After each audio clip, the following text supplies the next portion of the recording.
GPT and MBR are two different ways of taking a hard drive and chopping it up into pieces so that those pieces can be recognized and mounted as different drives and stuff on your system. So they do the same thing, but GPT is much newer and much more feature rich than the old school MBR. Now there's also a really cool thing called protective MBR I want to talk about, but basically we're going to talk about the differences between GPT and MBR. Here I have two big squares, and I'm going to say that these, actually they're rectangles. I'm going to say that they represent the drives themselves, and they're going to be partitioned with two different systems. So we'll start over here with the old one, MBR, which stands for Master Boot Record.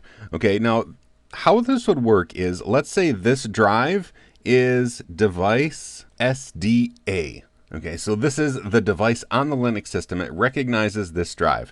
Now the MBR is a little tiny bit of reserved space at the very beginning of the disk, and this is basically like a table of contents, and it describes how this is chopped up. Okay, so this is chopped up into, let's say, 4 pieces. There's 4 primary partitions. You can also cut each one of the primary partitions into 4. So we could have, we could have this one be like,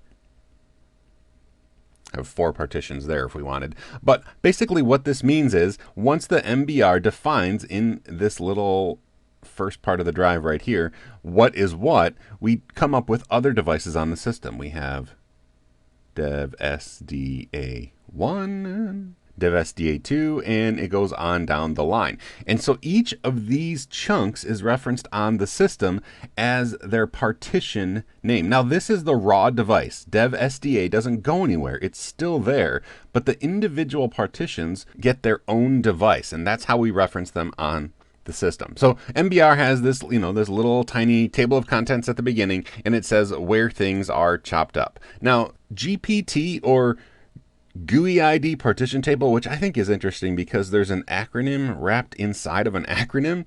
This stands for Globally Unique Identifier Partition Table, and basically it does conceptually the same thing, right? It will chop up this drive, and you'll end up with dev SDA for the raw device, and so on down the line.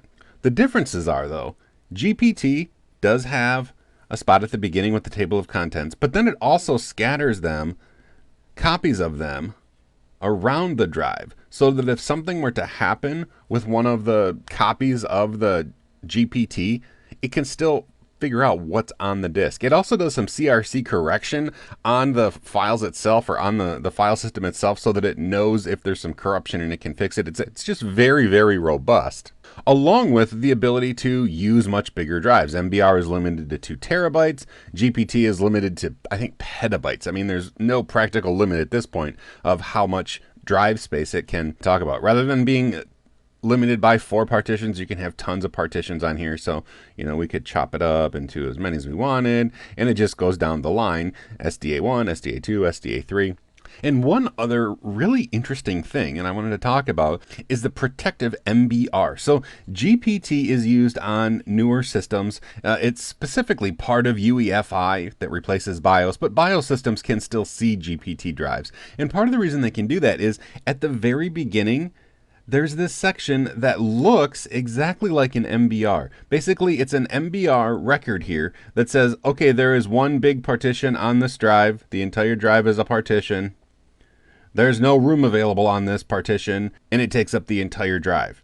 Now, why would that exist? It's basically so systems don't say, oh, well, there's no MBR in this drive, so this must be a blank drive with nothing on it. Well, we don't want that to happen. So basically what it means is it allows the MBR system, or a BIOS system that is used to seeing MBR, it will allow it to realize that this is not an empty drive. It's just something it can't read. And then there's some really cool stuff where part of this initial MBR can be hints to the operating system itself as to what's happening underneath.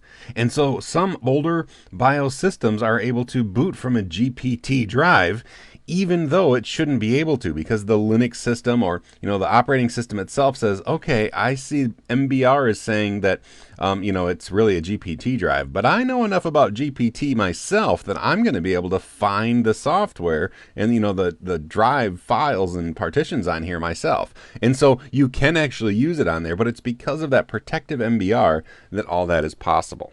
So when it comes down to it, MBR is the old way of doing things. GPT is the new kid on the block. Honestly, there's no reason not to use GPT. It does everything MBR does. It does it more efficiently, more reliably. It's just the better way to go. So I recommend that you use GPT. And while there are significant differences, a lot of those backwards compatibility issues make it so that you don't even have to worry about them.